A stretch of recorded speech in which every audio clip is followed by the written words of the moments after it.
My wife had a drunken one-night stand and her best friend told me. I never expected my life would change based on a phone call from my wife's best friend. We had been married for 8 years. Our relationship had its ups and downs like any other. We met at a neighborhood block party where we both had a discussion on the last hamburger. I insisted she take it, but we ended up sharing it. We exchanged numbers and the rest was history. Man, these stories always start with some meat fairy tale nonsense. Everything seemed normal until 3 months ago. My wife started working extra shifts at the hospital. At least that's what she told me.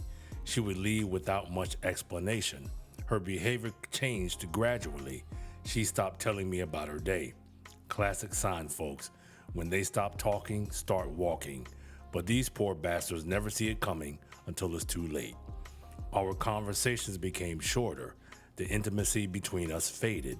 I didn't think much of it at first. I assumed it was just a phase, maybe work stress or something similar. Then came the call that changed everything. Here we go. The bomb's about to drop. Most of these nurses are always trouble, trust me. Her best friend Ashley called me on Thursday afternoon. I will never forget it. I was at work when my phone rang. Her voice sounded strange and hesitant. Ashley wanted to meet me in person. She couldn't tell me over the phone. I agreed to meet her after work at a coffee shop. Coffee shop meeting sometimes brings bad news. At least Ashley had the decency to tell him face to face. When I arrived, Ashley looked nervous. She couldn't look at me directly. After ordering coffee, she took a deep breath. What she told me next made my world collapse. My wife had a one-night stand with a doctor from the hospital.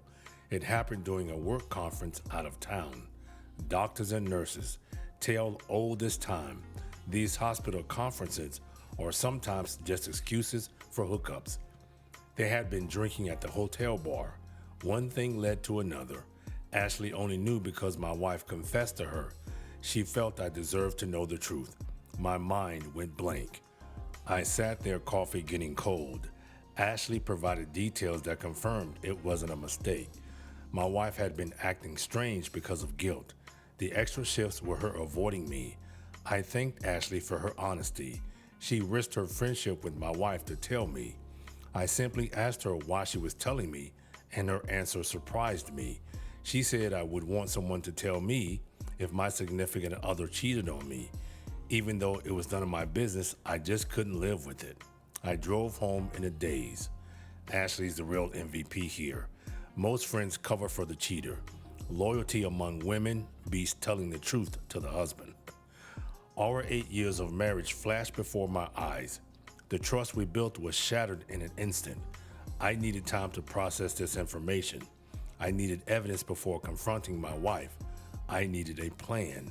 I didn't confront my wife immediately. I needed to be smart about this. Emotional reactions wouldn't help anyone.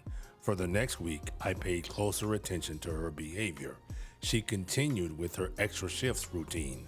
Sometimes she would stare at her phone and look worried. Other times, she would step outside to take calls. I started checking our phone records. There was a number that appeared frequently. It belonged to, let's call him Dr. Parker, from her hospital. My wife never mentioned him before. I checked her emails when she was showering. Always check the digital trail. These cheaters think they're slick, but they always leave breadcrumbs. The doctor probably has a wife or girlfriend at home too, completely clueless. Always check the digital trail. These cheaters think they're slick, but they always leave breadcrumbs. The doctor probably has a wife or girlfriend at home too, completely clueless. There were several exchanges about the conference. Nothing explicit, but the tone was too friendly. I reached out to Ashley again for more information.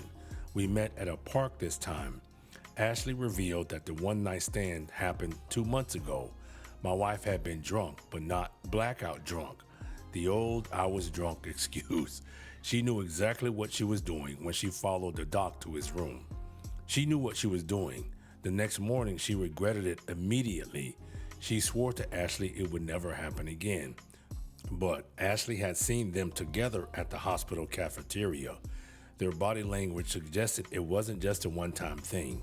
I asked Ashley if she had any proof. Smart man. Getting the receipts, the one-time mistake, is always a lie.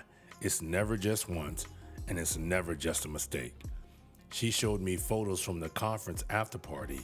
My wife was standing too close to this doctor. His hand was on her lower back. They were laughing together. Nothing definitive, but suspicious enough. I thank Ashley again for her loyalty. She apologized to me for not telling me sooner. She said she was torn, but she believed I deserved the truth. I needed more concrete evidence. I took a day off work and followed my wife. She didn't go to the hospital for her extra shift. Instead, she went to a hotel.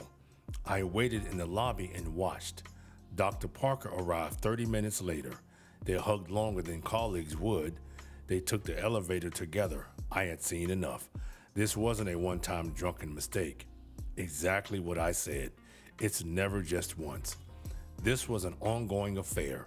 I went back home and waited. My wife returned late, claiming exhaustion from work. I said okay and pretended everything was normal. I needed to prepare myself for the confrontation. I called a lawyer the next day. I needed to know my options. I prepared everything carefully. Timing was crucial. I printed the phone records. I saved screenshots of emails. I even had the photos from Ashley. I waited until a weekend when we both had free time. My wife was making breakfast when I placed the evidence on the kitchen table. She turned around with a smile that quickly faded. Her face went pale when she saw the papers. I didn't say anything. The evidence spoke for itself. She stood frozen. Her eyes darted between me and the photos. She put down the spatula and sat heavily at the table. Tears formed in her eyes. I remained standing, arms crossed.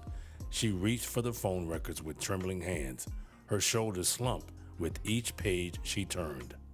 Now the waterworks come. Tears aren't for what she did. They're because she got caught. 8 years of marriage meant nothing when Dr. McDreamy came along. When she got to the photos, she closed her eyes. The silence between us was deafening. Finally, she looked up. She tried to explain it was a mistake. The one-night stand happened when she was drunk. But she couldn't explain the continuing communication. She couldn't explain going to the hotel. Her excuses fell apart. As I pointed to each piece of evidence, she broke down completely. Between sobs, she admitted everything. The one-night stand, the guilt. The guilt didn't stop her from going back for seconds, thirds, and who knows how many more times. Funny how the guilt only kicks in when they're caught. The decision to see him again, the full-blown affair that followed. She begged for forgiveness. She promised to break it off immediately. She suggested counseling. I simply shook my head. I had already packed a bag. I was going to stay at a hotel for a few days. I needed space to think. She grabbed my arm as I turned to leave. I gently removed her hand. Her mascara ran down her cheeks. I walked out of the door without looking back. At the hotel, I called a lawyer again. This time I made an appointment. That night, my phone exploded with messages from her. Apologies, explanations, promises. The classic cheaters trilogy. Sorry, excuse, promise, rinse and repeat until the sucker takes them back. I turned off my phone. I needed clarity. The lawyer outlined my options clearly. Our state had no-fault divorce laws. The affair wouldn't matter much legally, but at least I had evidence if needed. We discussed asset division, the house. No-fault divorce is such BS, but believe it or not, sometimes a no-fault divorce can work. The cars, the savings accounts, everything we accumulated over 8 years. I stayed at the hotel for a week. My wife continued calling and messaging. She even showed up at my workplace once. Security escorted her out. When I finally returned home, she filled the house with flowers. She had taken time off work. She wanted to make things right. I sat her down for a final conversation. I placed divorce papers on the coffee table. Her face crumpled, but I did not flinch. Trust, once broken, was impossible for me to rebuild. I explained that I would be moving out permanently. She could keep the house until it sold. We would split everything fairly. I didn't want drama. Too reasonable, if you ask me. In some states, you would have to be married for 10 years, like Texas, to qualify to get half. I didn't want revenge, I just wanted out. She begged one last time for another chance. I shook my head. Some lines, once crossed, couldn't be uncrossed. The divorce process took 3 months. During that time, I found my own apartment. I focused on work. I reconnected with old friends. I started therapy. Ashley reached out occasionally to check on me. She and my wife were no longer friends. Of course, they're not friends anymore. Cheaters hate being exposed more than they hate cheating. Ashley chose truth over loyalty to a liar, rare these days. My wife tried reconciliation attempts during the divorce process. Love letters, gifts, promises of change. I returned everything unopened. The day the divorce finalized felt surreal. 8 years of marriage ended with the signature. I didn't feel anger anymore, just a hollow acceptance. 6 months later, I ran into Ashley at Wawa's. She told me my ex-wife had transferred to another hospital. Of course she transferred. Couldn't face the consequences of her actions. Probably everyone at work knew what she did. Karma is harsh sometimes. Apparently the affair with the doctor ended badly. I felt nothing hearing this news. I had moved on. Sometimes people ask if I regret my decision. I never do. They always come back when the affair blows up. The grass wasn't greener after all. Too bad, so sad. This man made the right call. Never take back a cheater. Self-respect matters more than comfort. Sometimes the hardest choices are the right ones. I learned that loyalty isn't just about staying. Sometimes it's about knowing when to leave. Oh, I forgot to mention, the doctor did have a wife, and she divorced him, and rumor has it, she took half of everything from him. Well, the doc fucked around and found out.